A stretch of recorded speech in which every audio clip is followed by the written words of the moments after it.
Friends, എല്ലാവർക്കും നമസ്കാരം. Entertainment കീഴിലേക്ക് എല്ലാവർക്കും സ്വാഗതം.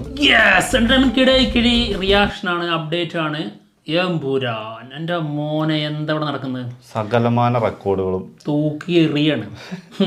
മലയക്കോട്ടെ വാലിബല്ലുണ്ടല്ലോ, ഒരു വലിച്ചെറിയുന്ന സീൻ, അതുപോലെ എറിയാണ് ദൂരത്തേക്ക്. അതും 24 മണിക്കൂർ കൊണ്ടുള്ള തൂക്കിയെറിയലാണ് ഇപ്പൊ നമ്മൾ പറയാൻ പോകുന്നത് കേട്ടോ. ഇനി 48 മണിക്കൂറാകുമ്പോ എന്തൊക്കെ സംഭവിക്കാന്ന് അറിയാൻ പറ്റൂല. അതായത് ഇത് തുടക്കം മാത്രമാണ്, തുടങ്ങി വെച്ചതിനെ കുറിച്ചാണ് പറയുന്നത്. അത് തന്നെ നമുക്ക് സഹിക്കാൻ പറ്റാത്ത ലെവലിലുള്ള പരിപാടികളാണ്. അതായത് ഒരുപാട് പേരുടെ കരച്ചിൽ ഈ ഒരു ഒറ്റ കാരണങ്ങൾ കൊണ്ട് ഈ 24 മണിക്കൂറിന്റെ ഉള്ളിൽ സംഭവിച്ചതിന്റെ പേരിൽ കേൾക്കാനുണ്ട്. അത് നമ്മളെന്തായാലും ഭയങ്കര ഹാപ്പിയാണ്. കാരണം ഇതായിരുന്നു നമ്മൾ ആഗ്രഹിച്ചിരുന്നത്. ഫസ്റ്റ് ഡേന്റെ സംഭവങ്ങളിലെല്ലാം ഞാനൊന്ന് ആലോചിക്ക്, ഞാൻ എന്തൊരു റിലീഫായിട്ടായിരിക്കുന്നു. റെക്കോർഡ് തൂക്കം എന്നൊക്കെ പറഞ്ഞത് എങ്ങനെയായിരിക്കണം. എന്താണെങ്കിലും എന്തൊക്കെയാണെന്ന് നോക്കാം. ഓക്കെ, എന്തായാലും 24 മണിക്കൂറിൽ ബുക്കിംഗ് 645K ടിക്കറ്റുകളാണ് ബുക്ക് ചെയ്തിരിക്കുന്നത്. ഇത് ഇന്ത്യയിലെ ഒരു സിനിമക്ക് ആദ്യമായിട്ടാണ് ഇത്രയും. അതായത് ഇന്ത്യയിലെ ഏറ്റവും ടോപ്പിൽ നിന്നിരുന്നത് കൽക്കി ആയിരുന്നു. കൽക്കി 300 സംതിങ് ആയിരുന്നു. അത് നമുക്ക് നോക്കാം. അതിന്റെ നേരെ ഡബിൾ, നേരെ ഇരട്ടിയാണ്. അതെ, ചെറിയ പരിപാടി നമ്മൾ പിടിക്കൂല, പിടിക്കുമ്പോ വലിയ പരിപാടി പിടിക്കുള്ളൂ. പിടിക്കുമ്പോ അങ്ങ് കൊമ്പത്ത്. ഇനി അതിന്റെ മുകളിലേക്ക് എത്താൻ കുറച്ച് ബുദ്ധിമുട്ടാണ്. അതാണ് അതിന്റെ നേരിയ ഡിഫറൻസിൽ എന്തെങ്കിലും ഇട്ടിട്ട് കാര്യമില്ല. ഇതാണ് ഞങ്ങൾ അന്ന് ഇപ്പൊ സംസാരിച്ചോണ്ടിരുന്നത്. ഫസ്റ്റ് ഡേയുടെ കേരള ഗ്രോസിന്റെ കാര്യം പറഞ്ഞുകൊണ്ടിരുന്നത്. അതായത് ഒരു 12.10 വരെ ഇട്ടിട്ട് കാര്യം അങ്ങനല്ല, ഇടുമ്പോ ഒരു 15. അതാണ് ഒരു 2 കോടിക്ക് മുകളിലേക്ക് അങ്ങ് വെക്കണം അല്ലേ?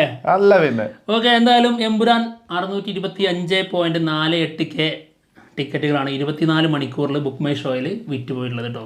ബുക്ക് മൈ ഷോയിലുള്ള മാത്രം കാര്യമാണിട്ടത്. അതെ, ഇത് മൊത്തത്തിലുള്ള നമ്മുടെ ഫസ്റ്റ് ഡേക്ക് വരാൻ പോകുന്ന കളക്ഷൻ കണക്കൂട്ടരുത് ഇതിൽ വെച്ചിട്ട്. അതിനേക്കാൾ അപ്പുറത്ത് അല്ലാത്ത ടിക്കറ്റുകളുണ്ട്. ഇപ്പൊ നമ്മുടെ കയ്യിലൊന്നും ബുക്ക് മൈ ഷോയിലുള്ള ടിക്കറ്റുകളല്ല ഉള്ളത്, അല്ലാത്തതാണ് ടിക്കറ്റ്. നമുക്ക് ഒരു മാസമായി കൈ കിട്ടിയിട്ടില്ല ബുക്ക് ചെയ്തിട്ട്. ഒരുപാട് പേര് ചോദിക്കുന്നുണ്ട് കേട്ടോ നമ്മളോട്, അതെ, നമുക്ക് ഇവിടെ ടിക്കറ്റ് തരാതെ ഇവിടെ കളിക്കൂലെന്ന്. അല്ല പിന്നെ. ഓക്കെ, അടുത്തത് കൽക്കി 330K. 330. ഓക്കെ, കൽക്കി ഒരു സംഭവം കേട്ടോ. ഒന്ന് ആലോചിച്ച് നോക്കണം. നമ്മൾ ഈ കൽക്കി, അതായത് പ്രൊജക്ട് K എന്ന സിനിമയെ കുറിച്ച് അന്ന് പറഞ്ഞുകൊണ്ടിരുന്നത് സത്യം ഇന്ത്യയിലെ ഏറ്റവും വലിയ സിനിമ. അതുപോലെ എമ്പുരാനെ കുറിച്ച് നമ്മൾ പറഞ്ഞുകൊണ്ടിരുന്നത് ഇപ്പോഴും പറയുന്നതാണ് മലയാളത്തിലെ കേരളത്തിലെ ഏറ്റവും വലിയ സിനിമ. ആ 2 സിനിമകളും ഒന്നും 2 സ്ഥാനത്താ. അതിൽ ഇന്ത്യയിലെ ഏറ്റവും വലുത് 2ാം സ്ഥാനത്താ. ബാക്കി ഇനിയുള്ള റെക്കോർഡുകൾ സംസാരിക്കും. ഇതൊക്കെ ആരോ ഒരാൾ പറഞ്ഞിട്ടുണ്ടായിരുന്നല്ലോ, കേരള സർ 100% ലിറ്ററസി സർ. ഇപ്പൊ കമന്റ്സ് അതുപോലെ പറയുന്നു. അതായത് ട്രോളുകളിലൊക്കെ കേരള സാർ, ലാലേട്ടൻ സർ, അത്രേ ഉള്ളൂ. മോളിവുഡ് എന്നുള്ളത് മോഹൻലാൽ വുഡ് എന്ന് തിരിച്ചു വായിക്കാം നമുക്ക്. ഓക്കെ, അടുത്തത് 3ാം സ്ഥാനത്തുള്ളത് സാക്ഷാൽ SRKയുടെ ജവാൻ 253K. ഇനി അങ്ങോട്ട് അടുത്തത് 2 പേരുടെ പേരുകൾ ഇവിടെ കുറിച്ചിട്ടുണ്ട് ഈ 5 അതൊന്ന് പുഷ്പ 2, അല്ലു അർജുൻ നായകനായ പുഷ്പ 2 സിനിമ 219K ടിക്കറ്റുകളാണ് ബുക്ക് ചെയ്തത്. 219K. അതെ. ഓക്കെ, ഇവിടെ എന്തോ കച്ചവടം നടത്തിയിരുന്നുണ്ടല്ലോ, അലുമിനിയം പാത്രം. അതാണ് ഞാൻ അതിനൊക്കെ പോയിട്ടുണ്ട് കുറച്ച് കാലം.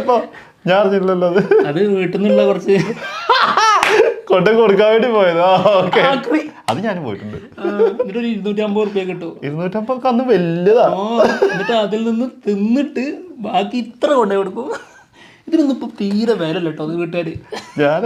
ഞാൻ ഇത് കൊണ്ട് കൊടുത്തിട്ട് ഞാൻ നല്ല ചെറിയ സ്പൂണുകള്, പാത്രം, അതൊക്കെ ചെറിയ വിലയായിരിക്കും. അപ്പൊ അതൊക്കെ കുറച്ച് മേടിച്ചോണ്ട് കൊടുക്കാം, ഹാപ്പി ആവും. ബാക്കി നമ്മള് വിട്ടടി. കാറ്റിലേക്ക് വരാം. പിന്നെ ലിയോ 126K ആയിരുന്നു 24 മണിക്കൂറിൽ. ഇതൊക്കെ 24 മണിക്കൂറിന്റെ ബുക്കിങ്ങിന്റെ ആണ് കേട്ടോ. അത് ബുക്ക് മൈ ഷോയിലോട്ടോ.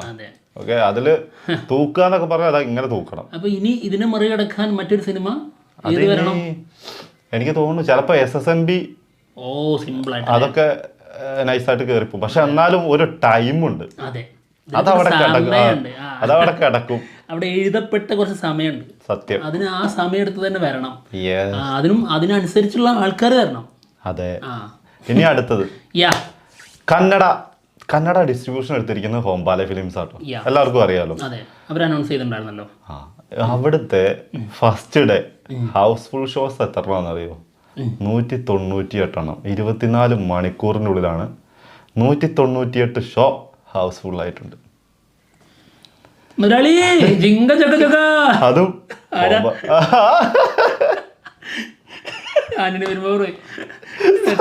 ഗോകുലത്തിനെ വിളിച്ചിട്ട് ഹോംബാലെ ഫിലിംസ് എടുക്കുമ്പോ തന്നെ നമുക്ക് ഊഹിക്കാം അവിടുത്തെ ഡിസ്ട്രിബ്യൂഷൻ ഏത് രീതിയിലായിരിക്കും അവർ ചെയ്യാൻ പോണെന്ന്. അത് ഗംഭീരമായിട്ട് ചെയ്തു വെച്ചിട്ടുണ്ടെന്നുള്ളത് ഒറ്റ ദിവസം കൊണ്ട് മനസ്സിലായി. കേരളത്തിൽ നിന്ന് കഴിഞ്ഞു കഴിഞ്ഞാൽ പിന്നെ ഏറ്റവും കൂടുതൽ കളക്ഷൻ കിട്ടുന്ന റെസ്റ്റ് ഓഫ് ഇന്ത്യ അത് കർണാടക ആകാനാണ് ചാൻസ് കൂടുതൽ. തമിഴ്നാട് അത്രക്ക് പ്രതീക്ഷിക്കണ്ട. തെലങ്കാന കുഴപ്പമില്ല, നോക്കാം. പക്ഷെ തെലങ്കാനയില് ഇപ്പോ മഹേഷ് ബാബുവിന്റെ ടീം, അതുപോലെ രാംചരന്റെ ഫാൻസ്, അവരാണ് അവിടെ ഫാൻ ഷോ നടത്തുന്നത്. ഈ രണ്ട് ടീമുകൾ കൂടിയിട്ടാണ്. ഇനി മറ്റൊരു കാര്യത്തിലേക്ക് വന്നിട്ടുണ്ടെങ്കിൽ കർണാടക, കേരളത്തിൽ എനിക്ക് തോന്നുന്നു കേരളത്തിൽ തന്നെ കേരളത്തിലാകെ 300 ഷോസ് കണ്ടല്ലേ ഇതുവരെ ഹൗസ്ഫുൾ ആയിട്ടുള്ളൂ. അപ്പം അതിനേക്കാളും കൂടുതലായില്ല അവിടെ. അതായത് 198 എന്ന് പറയുമ്പോഴേ അവര് അല്ല, അതിന് 300ന്റെ മുകളിലാണോ? അതായത് റേഷ്യോ വെച്ചിട്ടാണ് പറയുന്നത്, അല്ലാണ്ട് നേരെ അത് വെച്ചിട്ടല്ല കണക്കുണ്ട്. അത് അത് കേരളം അല്ലല്ലോ. എന്നിട്ട് അവിടെ 198. ഈശോ, ചില സമയത്ത് ഇങ്ങനെയാണ് നമ്മളിങ്ങനെ എല്ലാം ഇങ്ങനെ പറഞ്ഞ് മനസ്സിലാക്കി തരണം. അത് വീഡിയോയില് പുറത്തു പോണേ, മനസ്സിലാകുന്ന രീതിയിൽ പോണം. അത് നമ്മള് കൊടുക്കണം. കൊള്ളാം, നൈസായിട്ടുണ്ട്. അല്ലെങ്കിൽ നമുക്ക് കണക്കറിയില്ലെന്ന് പറയും, ഇംഗ്ലീഷ് മാത്രം അറിയാം. 198 വലുതുന്ന അവര് പഠിച്ചേക്കണെന്ന് പറയാം. അങ്ങനെയല്ല കേട്ടോ. അതായത് കേരളവും കർണാടകയും തമ്മിലുള്ള ഡിഫറൻസും കൂടി വെച്ചിട്ടാ പറഞ്ഞത്. ഓക്കെ. അടുത്തത് പൃഥ്വിരാജ് 1-2 കാര്യങ്ങൾ പറഞ്ഞിട്ടുണ്ട് കേട്ടോ. അതെ, അതൊരു ഗംഭീര ഒരു ഇന്റർവ്യൂ ആയിട്ടത്. ഒരുപാട് കാര്യങ്ങൾ അതിൽ പറയുന്നുണ്ട്. അപ്പൊ അതില് പൃഥ്വിരാജ് ഒരുപാട് കാര്യങ്ങൾ പറഞ്ഞിട്ടുണ്ട്. അതിലെ ഒരു സംഭവം, അതായത് നമ്മുടെ ഫഹദ് ഫാസിൽ ഈ ചിത്രത്തിൽ ഉണ്ടാകുമോ എന്നുള്ളൊരു ചോദ്യം വന്നു. ആള് വളരെ കൂളായിട്ട് പറഞ്ഞു ആളില്ലാന്ന്. ഫഹദ് ഫാസിലും ടോം ക്രൂയിസും ഒക്കെ ഉണ്ടെന്ന് പറഞ്ഞു. ഫഹദ് ഷാനു എന്ന് പറഞ്ഞു. പിന്നെ ഷാനു എന്ന് പറഞ്ഞവർക്ക് മനസ്സിലാവില്ല. അപ്പൊ അതോട് തിരുത്തി ഫഹദ് ഫാസിൽ പറഞ്ഞു. പിന്നെ അതുപോലെ തന്നെ പറഞ്ഞു കേട്ടോ, ഇതിന്റെ എൻഡ് ക്രെഡിറ്റ് സീന് അതിന് ശേഷം, അതായത് എൻഡ് ക്രെഡിറ്റ് സീനിന് ശേഷവും കണ്ടിട്ടേ ഇറങ്ങാവുള്ളൂ എന്നാണ് പറഞ്ഞിട്ടുള്ളത് കേട്ടോ. ചിലർക്കൊരു പ്രത്യേക ഒരു സ്വഭാവമുണ്ട്. നമുക്ക് തിയേറ്ററിൽ കാണുമ്പോൾ ഏറ്റവും കലിപ്പാവുന്ന ഒരു സ്വഭാവമാണ്. തീർന്നത് കാണുന്നോടത്ത് അയ്യോ എന്തോ ആണെന്ന് തോന്നിപ്പിക്കുന്ന കുറച്ച് ആൾക്കാരുണ്ട്. അവരെ എണീറ്റിട്ട് നടന്നങ്ങ് പോകും. എന്നിട്ട് വാതിലിന്റെ അവിടെ തുറന്നു കൊടുക്കൂല. ചിലര് അപമാനിതനായി എന്നുള്ളത് കൊണ്ട് പുറത്തേക്ക് പോകും. ഇനി വേറെ ആരോടെങ്കിലും ചോദിച്ചറിയാന്ന് കരുതി. അല്ലാത്തവരത് കാണുന്ന കരുതിയിട്ട് എന്നിട്ട് അവിടെ വാതിലിന്റെ അങ്ങനെ നിൽക്കും.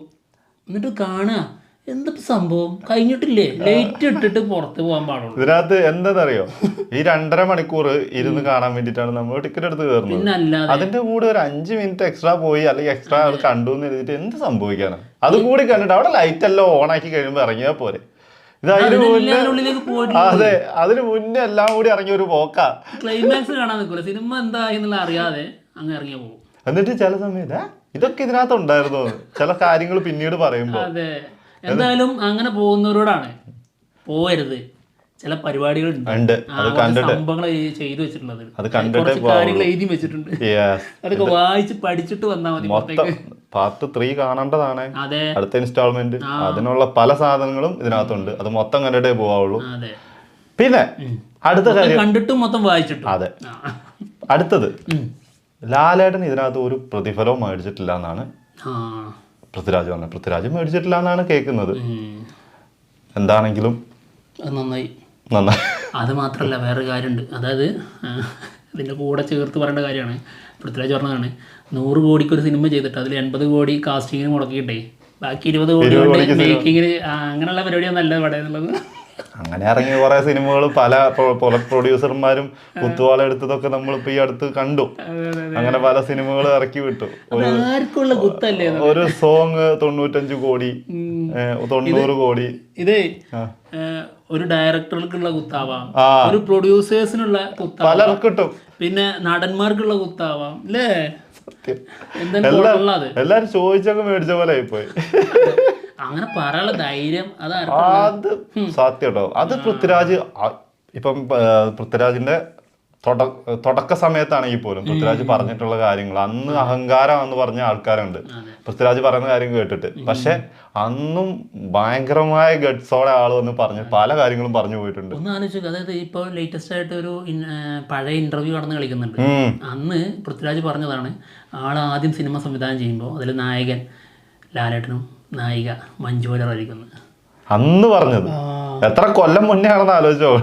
ശരിക്കും കണ്ടുപഠിക്കുന്ന മുതലാണ്. പഠിക്കാൻ ശ്രമിക്കാം, അതുപോലെ ആവില്ലെങ്കിലും ചെറുതായിട്ടൊക്കെ അതുപോലെ ആവുമെന്ന് വിചാരിച്ചിട്ട് പഠിക്കാൻ ആരും നിൽക്കണ്ട. അതിന്റെ ഒരു കാൽഭാഗം ഒരു എസൻസ് ഒക്കെ കിട്ടാന്ന് പറഞ്ഞില്ല, അതേപോലെ ഒത്തിരിയൊക്കെ ചില സാധനങ്ങളൊക്കെ നമുക്ക് വേണമെങ്കിൽ കോപ്പിയാക്കാം അല്ലെങ്കിൽ പഠിക്കാൻ പറ്റും. അല്ലാണ്ട് പൃഥ്വിരാജിനെ പഠിക്കുക എന്ന് പറഞ്ഞാൽ കുറച്ച് ബുദ്ധിമുട്ട്. അത് ചിലപ്പോൾ സുപ്രിയക്ക് പോലും പറ്റിയിട്ടുണ്ടാവില്ല. പൃഥ്വിരാജിന് ഇതുവരെ പഠിച്ചു തീർന്നിട്ടുണ്ടാവില്ല. സുപ്രിയ ഞാനൊക്കെ പഠിക്കുന്നത്, ഞാൻ സുപ്രിയ, അത് പൃഥ്വിരാജ്. ഇവരുടെ രണ്ടുപേരും ക്യാരക്ടർ വെച്ച് അങ്ങനെ തന്നെയാണ് കേട്ടോ. അല്ല സീരിയസ് ആയിട്ട് ഒരു മിനി പൃഥ്വിരാജാണ്.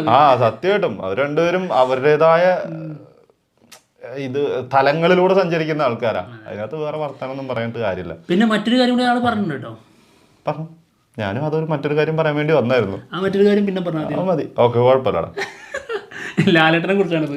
പറഞ്ഞു. ഓക്കെ, ലാലേട്ടനെ ഇതിൽ ഒരുപാട് ആക്ഷൻ രംഗങ്ങൾ ചെയ്തിട്ടുണ്ട്. അതൊന്നും ഡ്യൂപ്പില്ലാതെ ആള് തന്നെയാണ് ചെയ്തിരിക്കുന്നത്. നിങ്ങൾക്ക് ഈ സിനിമ OTT-ൽ വരുമ്പോൾ പോസ് ചെയ്ത് കണ്ടിട്ട് നിങ്ങൾക്ക് നോക്കാമെന്ന്.